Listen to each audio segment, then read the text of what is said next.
Good morning, class. Last class we concluded with the schematic representation of the fundamental equation that governs the double entry bookkeeping. This accounting equation was assets is equal to liabilities plus owner's equity, and I explained how the basic rules were conceptualized and giving you some inputs on what debit is, credit is, when is a transaction, a particular transaction under a particular title is entered in the debit side and on the credit side. For that, as a quick way to understand, I had explained that every account is characterized by a T account entry, which on the left hand side will have a debit and on the right hand side will have a credit. And I advise the class not to get confused with the grammatical or the English meaning of debit or credit, that debit is not good, credit is good. So don't get confused with those literal English meanings. For the purpose of accounting, debit means just the left hand side and credit means just the right hand side. And an asset increase arbitrarily has to be recorded on the left hand side. So while that gets fixed, the rest falls in place, which means any asset decrease will be on the right hand side, any liability decrease will be on the left hand side, and increase in liability will be on the right hand side. So is the case with owner's equity, where any decrease in owner's equity is on the left hand side and any increase is on the right hand side. So this forms the fundamental schematic based on which all the accounts are being recorded under each of their T account categories, and it is the aggregation, the assimilation of all these individual entries of each of the account falls in perfect place when we finally create the balance sheet and income statement. Now, to understand how we create the balance sheet and income statement, we must understand how these individual transactions are recorded. After all, the balance sheet and income statement, as I told you before, is an aggregation of all these individual transactions. So you can best understand this through an example where I will be explaining to you the various transactions, day-to-day transactions or frequent transactions that will happen in an entity, any entity for that matter, and how each of these transactions are identified, measured and communicated, all in accordance to this fundamental accounting equation. So I will take a quick example and let us run through a series of transactions, and then you will be able to understand why these entries are being made in a particular fashion. Now let us say this transaction is for a particular month. Let us say the entity is in the business of running a restaurant.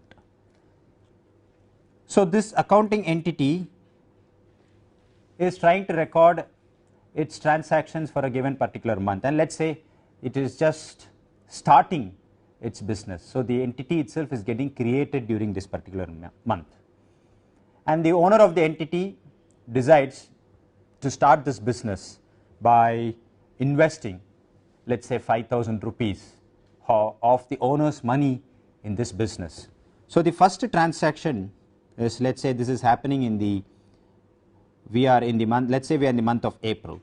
So it is on 1/4/2012 that the owner decides to invest 5,000 rupees in the business. Now, how would I record this transaction? Now, every time when you come across these transactions, my advice is to first read the transaction once and understand what the transaction is all about. Now, if you read this transaction, that is on April 1st, the owner decides to invest 5,000 rupees in the business. Now, immediately the quick reaction would be to assume that the owner has invested 5,000 rupees in the business.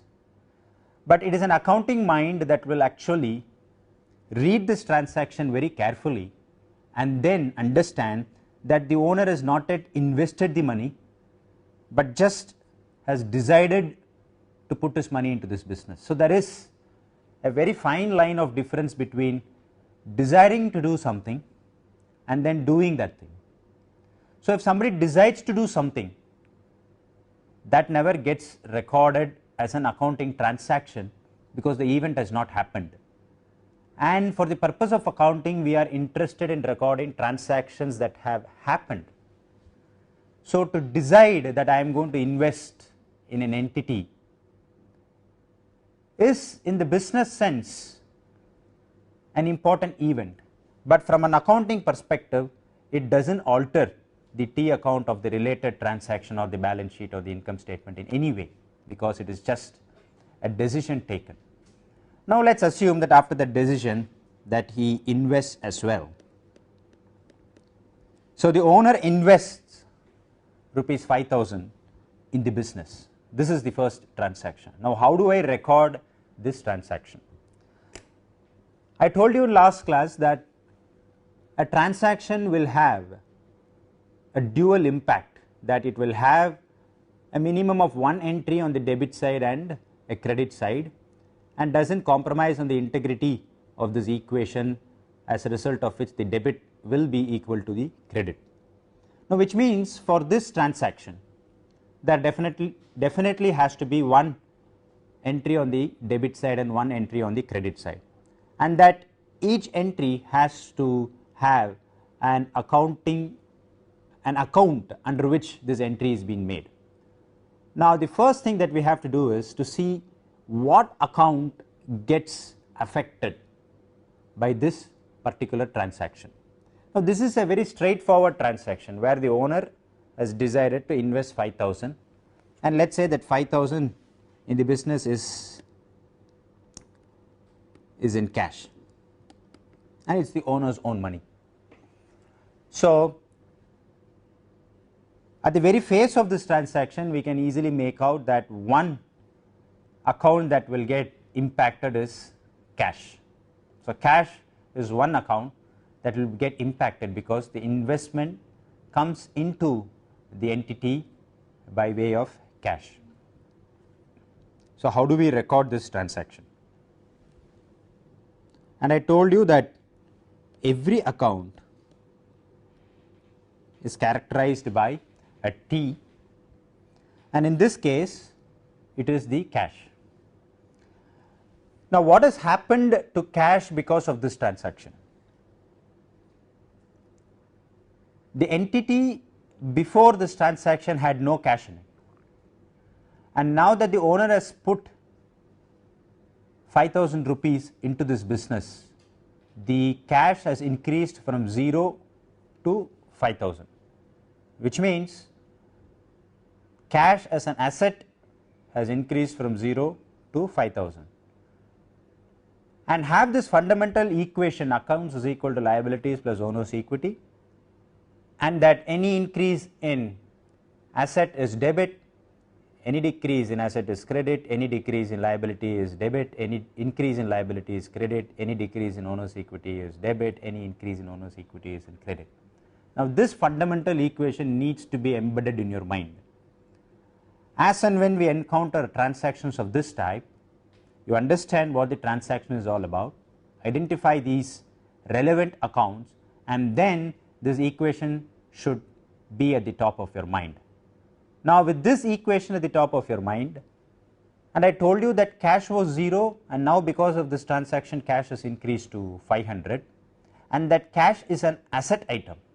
I explained to you last class, a few classes back, in the balance sheet cash is in the asset side, more specifically under the current asset side. So, an asset has increased, and as per our rule, any increase in asset has to be debit. So, what we do here is write 5,000.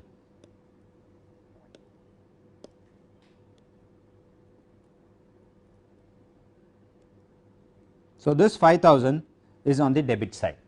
I am not writing debit or credit here because it is taken for granted that debit means left hand side and credit means right hand side. Now, this transaction has increased the asset item cash, and hence it is debit. Now, what would be the corresponding second entry for this transaction that ensures that the debit is equal to credit? Now, by default I can put this entry here, and I know that this is the owner's money, and the corresponding entry can be the owner's capital, in this case the owner's own capital, the paid in capital.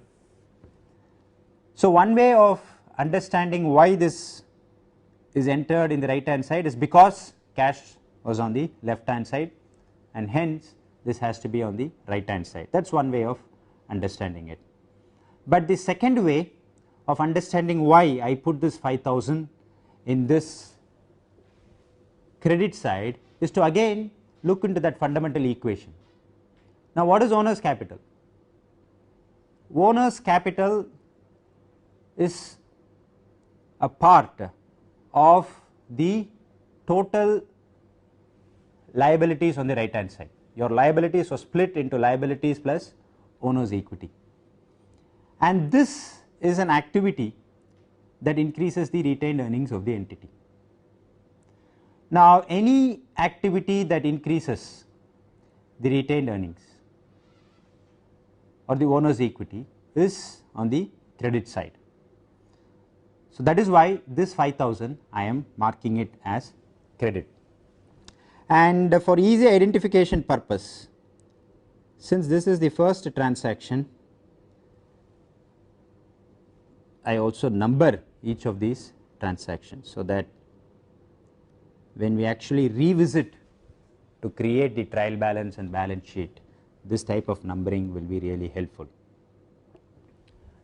Now, this paid in capital increase, which is a credit entry, is now recorded in the credit side, that is the right hand side. Now, I do not know, this is not erasing. Anyway, let us say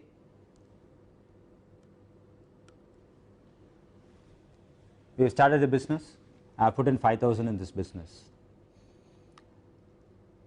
and the business is started in a rented place, and today, that is on 1st April 2012, I pay rent worth rupees 750 for this month. There are different ways of treating this transaction, but I will just adopt one particular method for you to understand a bigger concept related to it. Now, I pay cash of rupees 750 for this month. What would be the transaction? As I said before, the immediate account that can be identified because of the immediate impact that it has created is the cash account, because I have paid cash. Now, contrary to the previous example, what has happened in this transaction? In this transaction, a cash of rupees 750 has been paid, which means cash has left out from the entity, cash has gone out from the entity. Now, in the previous transaction, the cash increased from 0 to 5,000, and in this transaction from 5,000 it has gone down to and by 750. I am not interested in what the final amount is, but the understanding that the cash has reduced is important. Now cash is an asset item, and because of this transaction this has reduced. What does it mean? Again your accounting equation comes to your mind, and then cash is an asset, any asset decrease is on the right hand side, so that is a credit of 750. This is number 2. This numbering is not really essential, but just for the sake of convenience I am just numbering it. And as I told you, immediate entry would be 750 on the debit side. Why? Because the first entry was 750 on the credit account of cash. That is one way of looking at it, but then we are more interested in the concept behind this. Now I am going to write this, title this as prepaid expense, and I will tell the class that these account titles that you are giving, you can form as many titles as you want, as long as there is some reasonability in creating new accounts.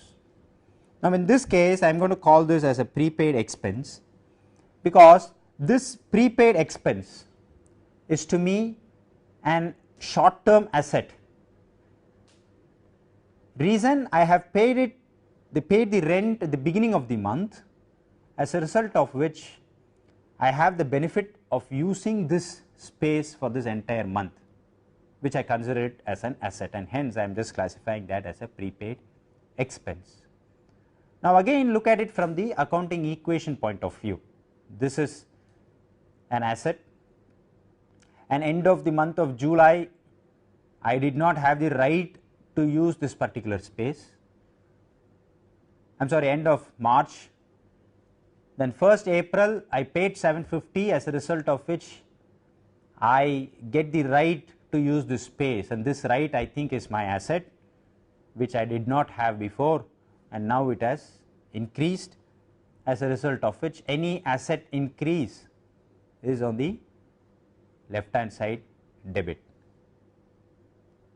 Now look at one more interesting observation in this transaction. It is not that for every transaction that an asset item has to be affected and a liability item has to be affected.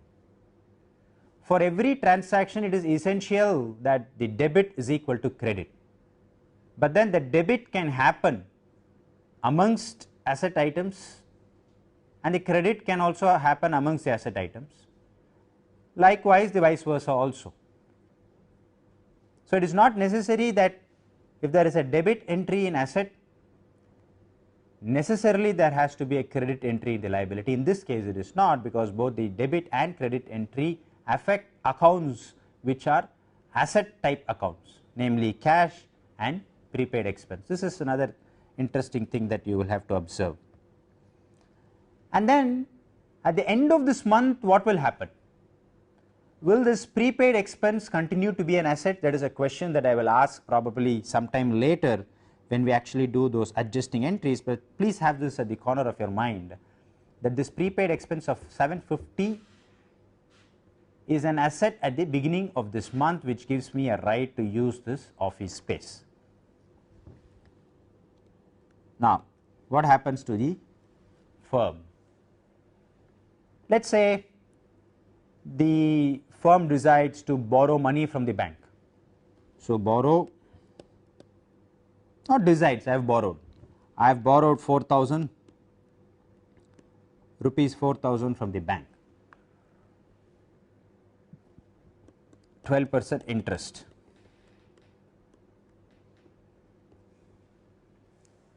Right.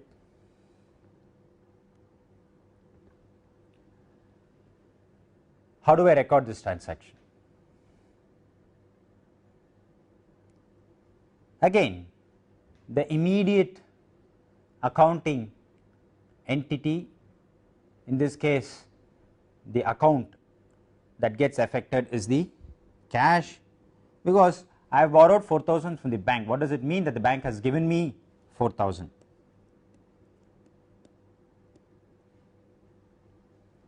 So whatever be the cash balance before this transaction, it has increased from that by 4,000. So any increase in asset is credit, sorry, debit, and this is account number 3, transaction number 3, and you can blindly put 4,000 here, but then as I told you before, I am interested in understanding why it is on the credit side. Now, why is it on the credit side? I know that I got cash. What is the source for this cash? It was not my money, so it was not the owner's equity, it is not the owner's capital. It is from a bank, as a result of which the liability has increased, which means I owed the bank nothing, and because of this transaction now I owe the bank 4,000, which means my liability, which was 0, is now increased to 4,000. Now, again your accounting equation comes to your mind, what happens when liability increases. So, any increase in liability is on the credit side. Now, what is this liability? This is bank loans payable, or assume this is, you have many banks and you intend to borrow money from many banks. So, to make the account more specific, you can also say this as bank X loan payable. As I told you before, all these titles to the accounts is entirely your choice, as long as it conveys some reasonable meaning, that is not a significant thing to worry about. Now, this transaction is recorded this way. Now, let us say the fourth transaction, and I told you before, this is a restaurant business that I am starting. So, I put my money, I have got the space, I have borrowed money from the bank. So, the next thing that I do is to buy some equipment for me to start the business. So, I purchase equipment worth 7,200. Now, what is this transaction? I purchase equipment worth 7,200, equipment worth 7,200 purchased. This is the transaction. How do I record this? It is very clear that the cost of the equipment that I purchased is 7,200. I did not have any equipment before this transaction, now I have an equipment. So, something has increased in the asset side because this equipment is an asset. And then what would be the corresponding second entry on the credit side?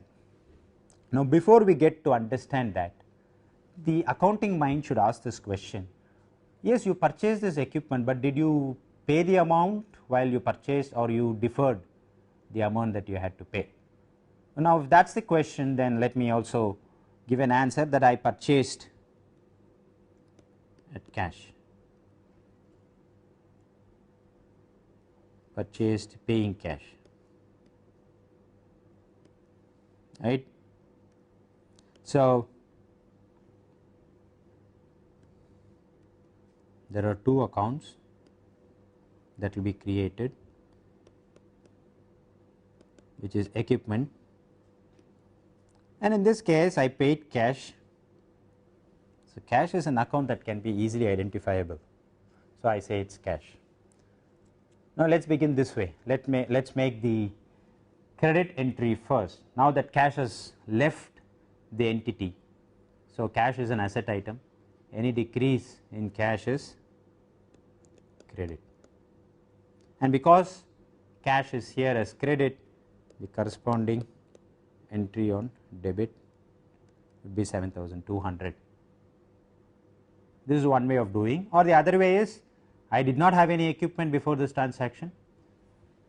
Now, I have purchased equipment whose value, the cost of acquisition is 7,200, as a result of which my asset has increased from 0 to 7,200, and hence I debit equipment 7,200. And what is our accounting principle of cost? It says record transactions at the cost of acquisition. So, I am recording it at its full cost of acquisition, which is 7,200. Now, note again that both these accounts are asset accounts, equipment as well as cash. Now, I am blindly putting 7,200 here and 7,200 here. That does not mean that for every transaction only one account gets affected on the credit and debit side. No, there are examples where more than one accounts get affected on the credit side and debit side. The fundamental is a minimum of one debit and credit entry has to be made, which means more than one debit or credit entry can be made for a particular transaction, because two different accounts can get affected. For example, in this transaction, if I decided that I purchased the equipment and that I decided to pay only 50% in cash and the remaining 50% after 1 month. Now, in this case what would have happened is the transaction equipment 7,200 debit does not change, but then the corresponding dual entry cash would have been only 3,600 because I paid only 50%. So, only 3,600 would be cash, and then what would be the corresponding second entry, the credit entry for this particular transaction would be, it would be probably accounts payable, because I am yet to pay the remaining 50%, another 3,600, and since account payable is a liability, it has increased. So, any increase in liability is on the credit side. So, you would have had cash 3,600 and then accounts payable another 3,600, and put together it is 7,200, and that matches with your first debit entry of 7,200. So, here again another quick clarification is that you need a minimum of one entry on the debit side and credit side, so that the integrity of the equation accounts is equal to liability plus owner's equity is not compromised at any stage. Now, let us say the equipment has arrived, it is all installed, and now we are going to start business, and to start business we need to purchase some inventory and starting our activities. Now, let us say an initial inventory worth 800 was purchased on credit, which means I purchased some inventory, but I have not paid for it, I am going to pay for it later. Now, what do? The account that gets affected here is inventory. I told you inventory is a balance sheet entity, asset entity. In this case, it's raw materials, it's raw material inventory which I purchase to process, to conduct business. Now, what is the value of the inventory that I purchased? It is 800. Should it be debit or credit? This is inventory. I had no inventory before. Now, I have purchased some inventory whose value is 800. So, before it was 0, now it is 800, it is increased. Any increase on the asset side is debit.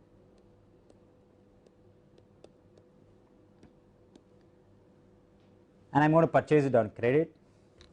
So, blindly I put it as 800 here. But then I want you to understand why I did that. So, I call this as accounts payable. It is a generic account. Any outstanding to a vendor, supplier, you can categorize it as accounts payable. But if you want to be very specific and you want to know how much outstanding to each of the vendor, you could still qualify this account by saying accounts payable to X, Y, Z, A, B, C, whatever. You can create as many account categories, titles as you want. Finally, your accounts payable will be the summation of all the individual accounts payable entities that you have created. So, in this case, accounts payable to a particular vendor X, there was no liability before this transaction, and now because this transaction has happened, I owe this particular vendor X a sum of rupees 800. So, any liability that is increased is on the credit side, the right hand side. So, this explains why the 800 is on the right hand side.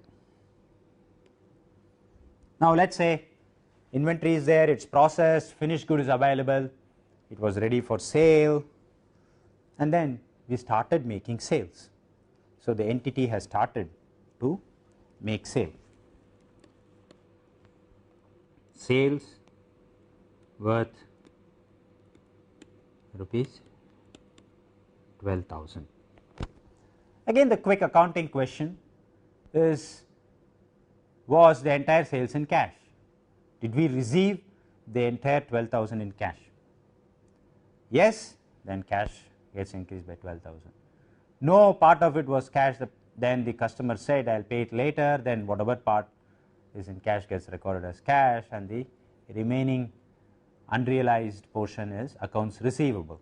We will get into those special types a little later, but then this is for the purpose of understanding that as an accounting mind you will have to quickly ask this question whether this entire sales was in cash, and for the sake of simplicity let me say it is all in cash. So what has happened now, because of this cash, because of the sales, my cash has increased from whatever it was before by an amount 12,000. The corresponding entry is 12,000 credit. What is the account item?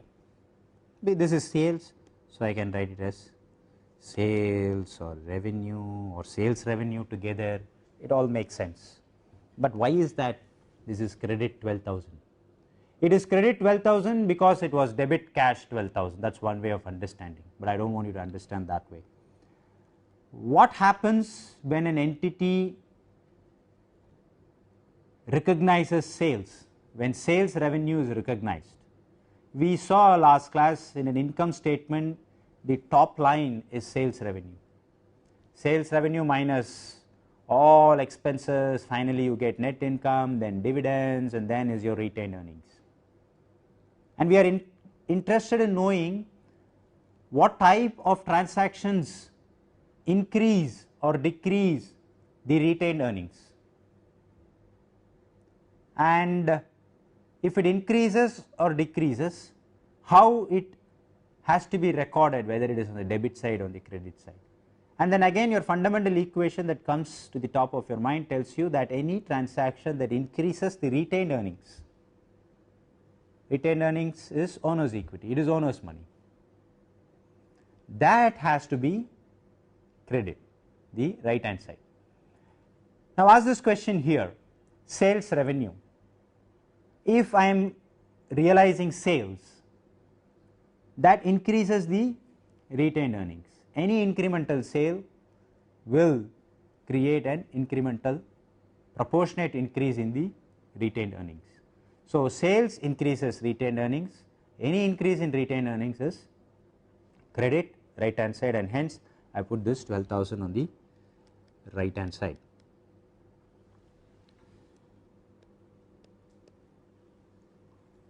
Then employees were paid salary. How much? 3,000. Did I say employees no salary or I will pay later? No, I said they are paid salaries.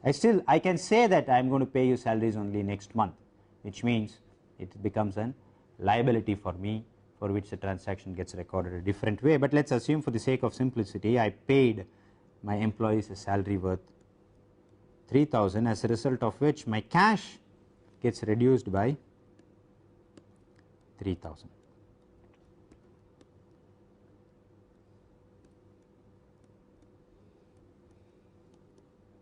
The corresponding entry here is 3,000, it is a salary expense. Now here again you need to understand why is an expense item recorded in the debit side, the left hand side. Now what is an expense? Again go back to your income statement, it started with revenue and then you had all the expenses before your net income and retained earnings were calculated.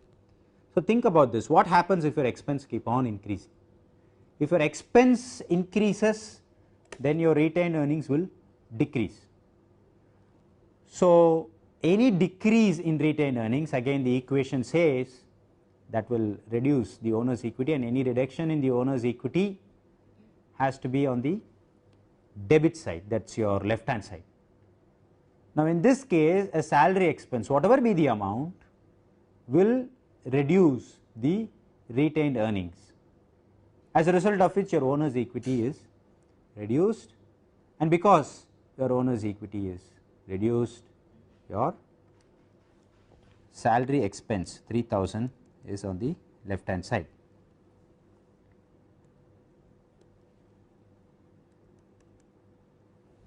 let us say the next entry is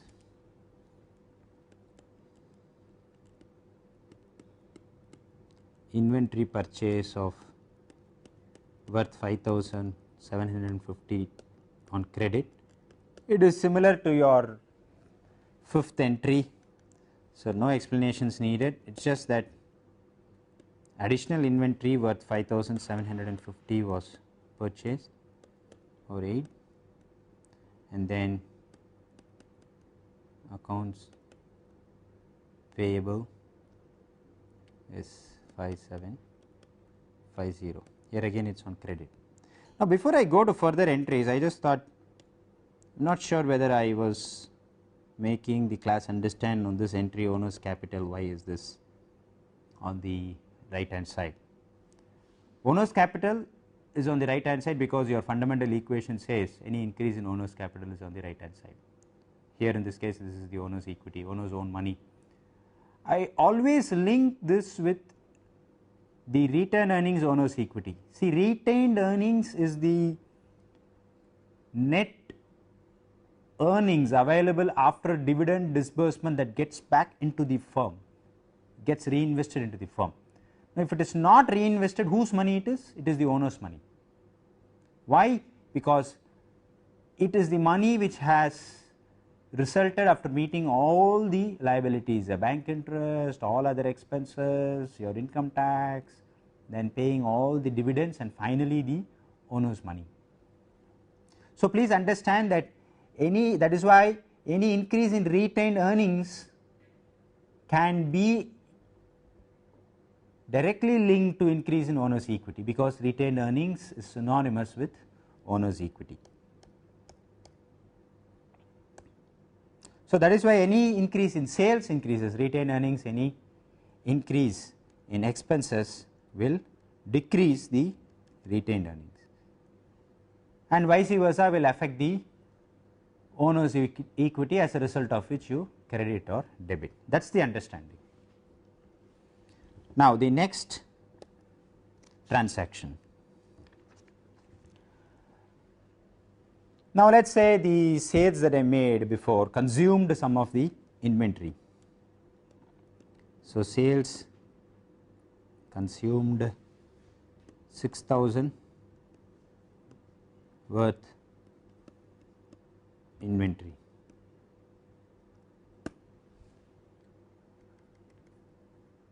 So, what does this mean? It means that I had an inventory, and because of the sale, the value of the inventory that was consumed is 6,000, and inventory is an asset item. Any reduction in asset is credit entry. Now, resources that get consumed to generate sales is I have told you in class last time that I call them as the cost of goods sold, because these are resources directly identifiable that have been consumed to generate the sales. Cost of goods sold, usually we call this as COGS, and some firms actually record this separately, but for some accounting entities it is difficult to actually record cost of goods sold. So, you would not even see cost of goods sold in some of the income statements, and hence gross margin is difficult to calculate. They just start with sales and then write all those expenses to finally calculate the operating margin and the net margin. But at least for understanding, let us assume that we are able to identify these inventory that gets directly consumed to generate the sales, and the value of the inventory that got consumed is 6,000. And what is cost of goods sold? It is one form of an expense, and now that expense has reduced the retained earnings. Reduction in retained earnings is reduction in owner's equity. Reduction in owner's equity is an entry that needs to be recorded in the left hand side, that is the debit side, and hence cost of goods sold is debit 6,000. Now, I need to pay some expenses for the utilities for this particular month. So, let us say we are at the end of this month and I have to pay for utilities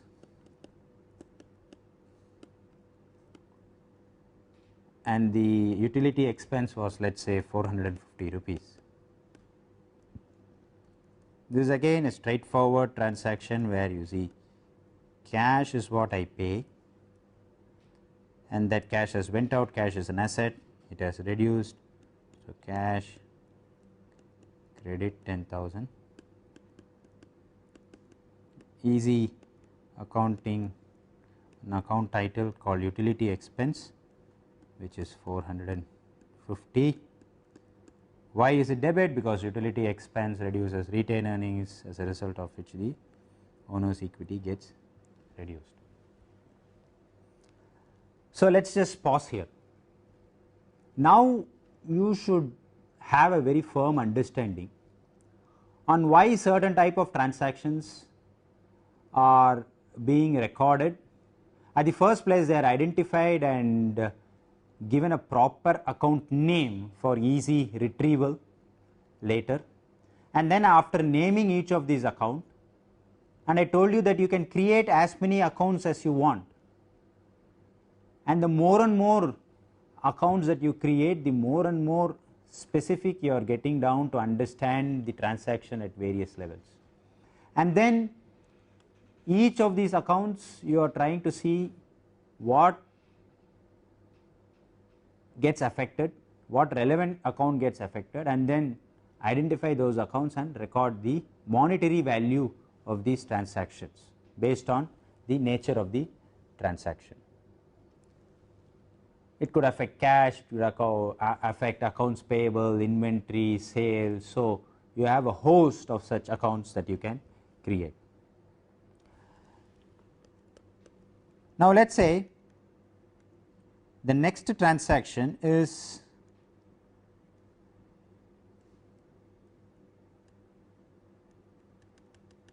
about an activity that has happened in the past, and now that we are trying to handle that activity.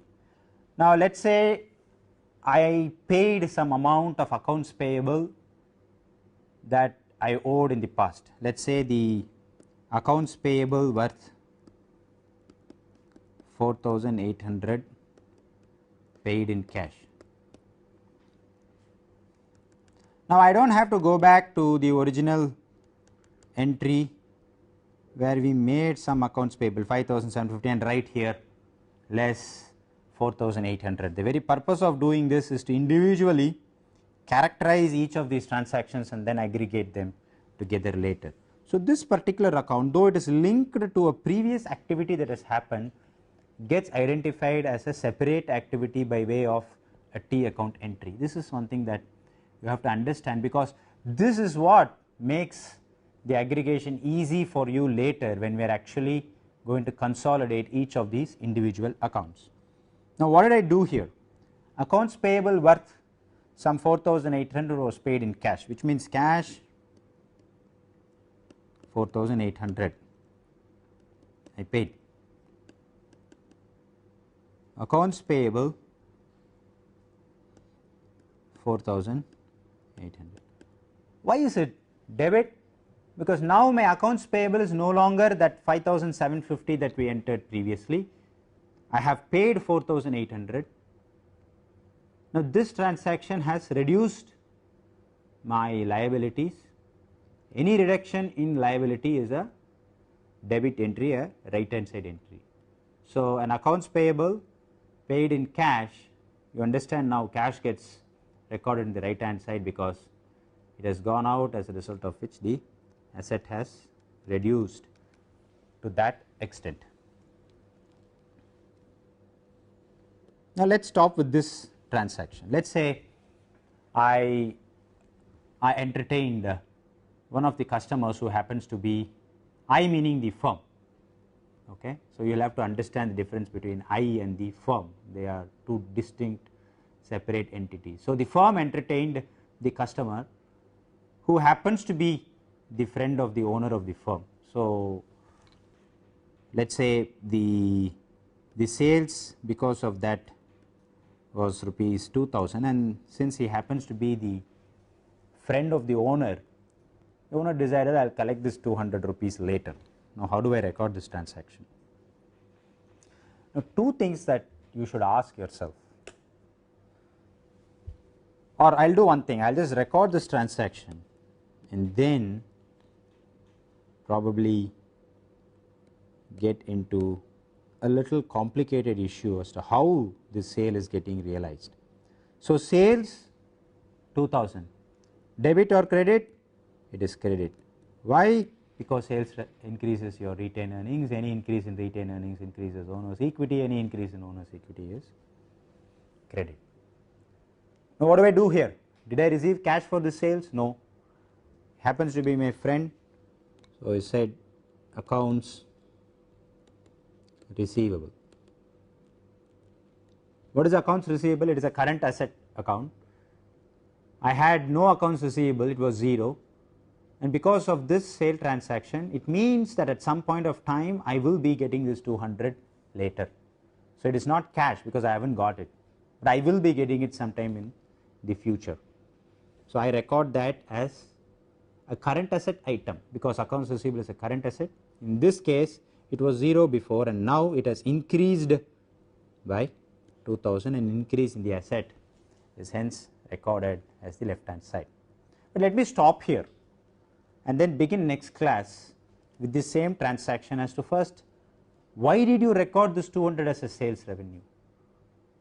Are there any other circumstances where you would not have recorded this despite the fact that a sale has happened? You would also end up not even recording this 200 as a sales revenue, quite possible. And then we will have to revisit our concept of principle of conservatism and the realization and recognition of sales revenue.